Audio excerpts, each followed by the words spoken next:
So we're gonna get right into it. But so you guys know that let's see, Hebrews 11 is kind of, a lot of people sometimes call this the Hall of Faith. Okay, I just want to talk to you guys about Hebrews 12 for a moment. But first, I'm just gonna say that I'm talking to you guys about this because God is moving, and I want you guys to see it, and I want you guys to have hope. I want you guys to be able to hang on. I want you guys to be able to run with confidence and not with and not waver. I want you guys to be confident in God and in your faith, and I want you guys to stand strong and stand firm when things happen, whether it be one thing or the other. And I don't want you guys to really expect what's in your brain to happen, and don't get so rigid on that, because God will do what God will do, and we have to understand that. We have to be okay with that. Whenever these types of things happen, that it doesn't happen all the time exactly the same. Like, God moves differently in different times in different places, but he's still God and still amazing. So but yeah, so Hebrews 11, we see kind of the Hall of Faith, as some people call it. I'll just kind of go through some things. By faith, we understand that the universe was created. By faith, Abel. By faith, Enoch. By faith, Noah. By faith, Abraham. By faith, Sarah. And it says in verse 13, these died without having received the promises, but they saw them from a different distance. Now they had some promises, but they saw the other promises from a distance and greeted them and confessed that they were foreigners and temporary residents on the earth. In verse 15, if they were thinking about where they came from, they would have had an opportunity to return. But now they desire a better place, a heavenly one. Therefore, God is not ashamed to be called their God, for he's prepared a city for them. We got to get to the point where, we can, where we have such a closeness with God that he is the God of Jeremy, or the God of whatever your name is out there.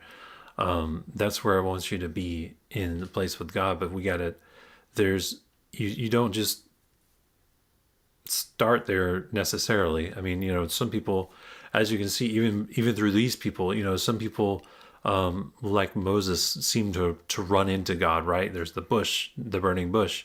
And then there's others who have more sought God, or more known of God their lives, and even Moses did.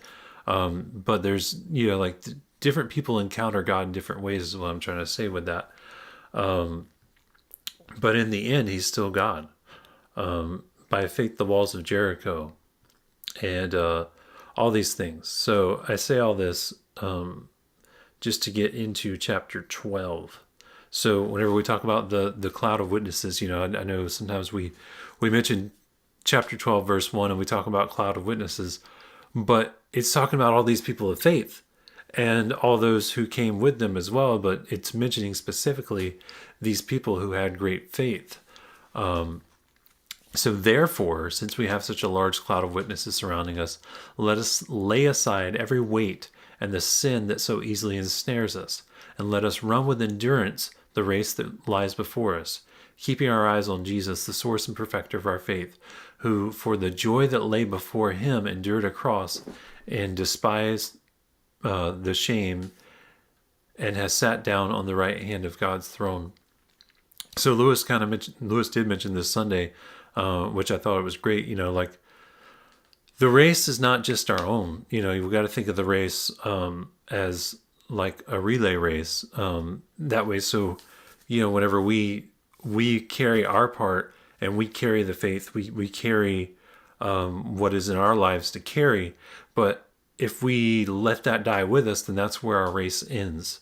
Okay. But if we're able to pass that baton on, or if we're able to pass that faith on to other people, then our race continues, and it can continue for forever, as long as people take their individual responsibility to run their race well, to run their part of the race well, and to to keep up with it, basically, and to keep running, and to not stop, and to not fall, and to not waver.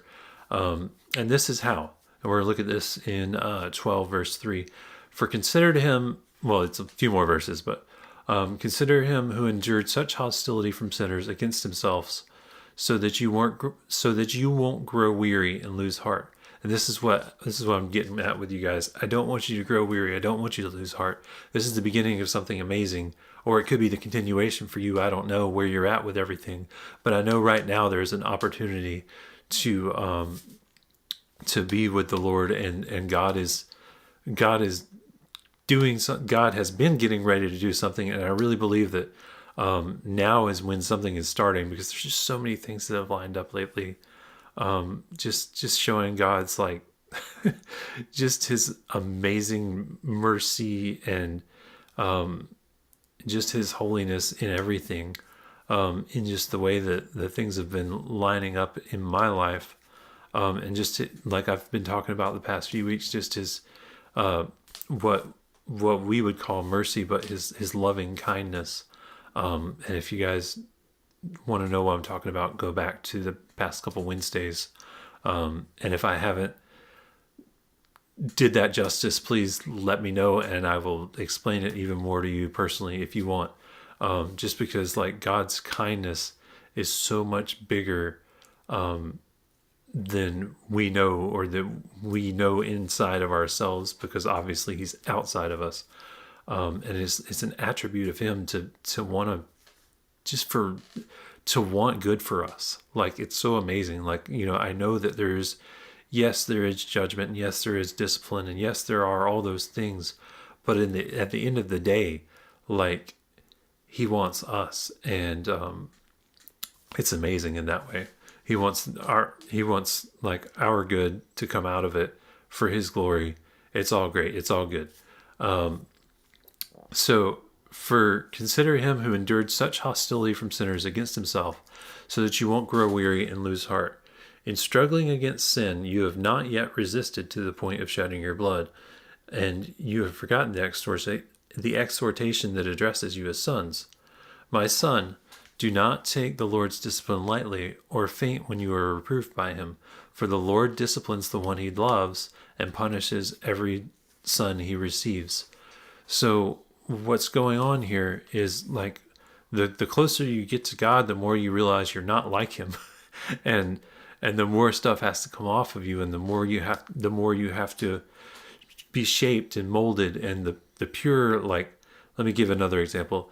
The more refining that gold goes through, the purer it gets, and that's melting it, that's boiling it, that's taking all the crap off of it. Then it's letting it harden and cool, and it's doing it again and again and again, and that's how you get all the impurities out of gold. So that's kind of the way that this happens in your life, is you get through all these processes, and you think you're at a point where you're doing well, and that's when you're not doing well, is when you think you actually are doing well, and you get another level of processing, shall we say. But endure suffering as discipline. God is dealing with you as sons. For what son is there that the father does not discipline? But if you are without discipline, which all receive, then you are illegitimate children and not sons. So just realize that whenever you are disciplined, whenever stuff comes up in your life, whenever stuff comes up in your heart, and you're like, ew, that's ugly, God, I didn't know I had that. Like, let him show it to you, and let him take it from you. I'll say I have things that, God is showing me that, like, hey, this, you didn't know that was there, but I did, and here it is. So furthermore, we had natural fathers discipline us, and we respected them. Shouldn't we even submit more to the Father of spirits and live? And I've found this out, and anyone who has children or has had children has found this out. Like, there comes a point with children where you do have to discipline, otherwise they just run wild, and they never learn anything, because they are always just going with their own mind, and that's not good. So verse 10, for they disciplined us for a short time based on what seemed good to them, but he does it for our benefit so that we can share in his holiness. Now, no discipline seems enjoyable at the time, but painful. Later on, however, it yields the fruit of peace and righteousness to those who have been trained by it. So listen to this here. So it is for our benefit so that we can share in his holiness. And God is holy, so that means in order for us to be more like him, we have to share in that holiness. And there's a process of being shaped into that. And I'm just giving you guys the shortest video I can on this right now, just to give you guys like encouragement, hope, like something that you should look forward to. But just to know that when it does happen, it's not a bad thing for it to happen. So later on, however, it yields the fruit of peace and righteousness to those who have been trained by it. So just know that the discipline of the Lord yields peace and righteousness. So therefore, strengthen your tired hands and weakened knees, and make straight the path through your feet, so that what is lame may not be dislocated, but healed instead. So, just lean in, what I'm taking from this, and what I'm going to tell you guys, is, lean into God in this process with him whenever he does stuff in your life. Don't pull back at all. Like, you actually need to lean into it and to like run into this head first, because that's the best way to do it. But strengthen yourself, strengthen yourself in the Lord, be with him, lean on him, let your mind be on him. And part of that is just spending time with him and make straight the paths for your feet. So thy word is a lamp unto my feet and a light unto my path. Get in the word, get in the word, be in the spirit, so that you can be strengthened for what is coming. And I don't know what it is. I'll admit, I don't know. God, and this is why I chose this other verse here, Isaiah 55. So we'll start with verse 6, and this is in the Amplified. Seek, inquire for, and require the Lord while he may be found, and call upon him while he is near. Let the wicked forsake his way, and the unrighteous his thoughts, and let him return to the Lord, and he will have love, pity, and mercy for him, and to our God, for he will multiply to him his abundant pardon. Now, I'm not saying everyone's, well, okay. We are terrible without him. But there's things that I won't say everyone, because I don't know where you're at, but I'm pretty sure, most people need to repent of. There's always, like I said, there's always something that you find whenever you get to a certain point. Like, God takes you to a point, and then you're like, okay, well, that was over. And then like, there's another point of refining. And, that's just what happens, in this transformation. For my thoughts are not your thoughts, neither are your ways my ways, says the Lord. Now, this is what we were talking about when we were talking about discipline and how a father disciplines his children. The children don't know the ways that things happen in the world or in life all the time. And so you have, just to use the earthly example, so you have that knowledge and that wisdom of knowing, like, hey, if you yell at someone unnecessarily because you wanted something that they had, you're going to hurt their feelings. So let's not yell at people. Let's speak kindly to people, that sort of thing.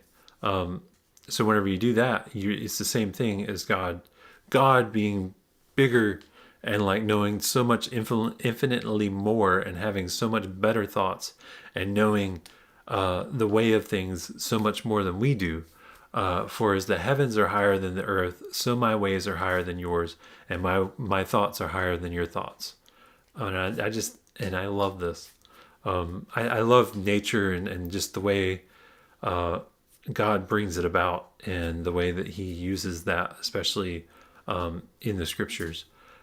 For as the rain and snow come down from the heavens and return not there again, but water the earth and make it bring forth and sprout, that it may give seed to the sower and bread to the eater, so my word shall be that goes forth out of my mouth. It shall not return to me void, which is without producing any effect or useless. It won't, meaning like whenever it goes out, it's going to do something. But it shall accomplish what I please and purpose, and it shall prosper in the thing for which I sent it. So that means God is doing something, and it's going to happen, and just be ready for it. And but whenever the times of refining, whenever the times of discipline come, don't lean back, don't hold back, don't slow down, keep going, and keep your eyes on him, keep your eyes on the Lord, and let him do in you what he is going to do in order to bring about his purpose in the earth. And I just want to leave you guys with that. Oh yeah, no, one other point I wanted to make though is like, seek him. Like, yes, there will be things that happen. There will be amazing, there will be manifestations of his presence. There will be all sorts of stuff that happens, that comes along, that is good with the Lord. But seek him, and seek him only. There's just that tendency to like, just say it's miracles.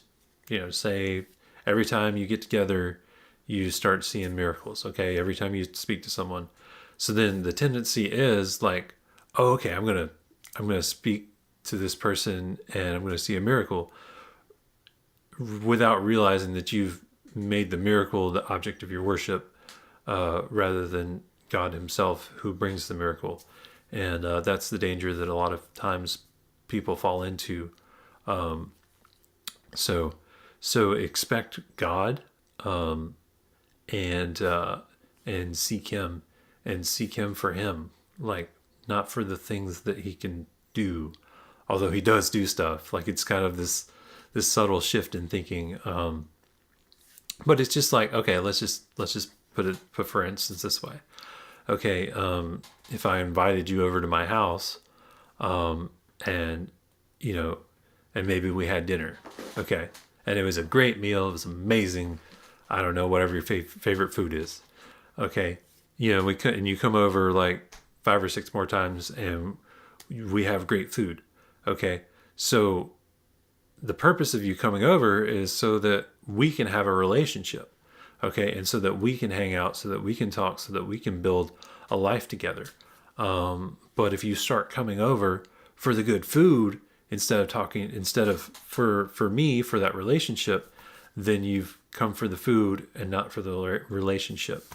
I love it. I forget which instance it is exactly, but Jesus is when Jesus feeds the multitude. And they're like, hey, Jesus, they all come back. They're like, hey, Jesus, show us a sign, show us a miracle. And Jesus is like, you're not even here for the miracles even. You're here because I fed you last time. What the heck, man? So just be careful with that. But just know that God is doing something. God is moving. It's going to be amazing.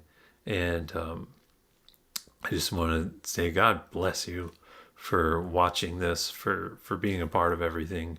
I'm so excited to run with everybody that's running, and if you're not, I want you to come too. Like, I'm excited that you get to see this, and that you get to like make that choice now to start moving in a good direction.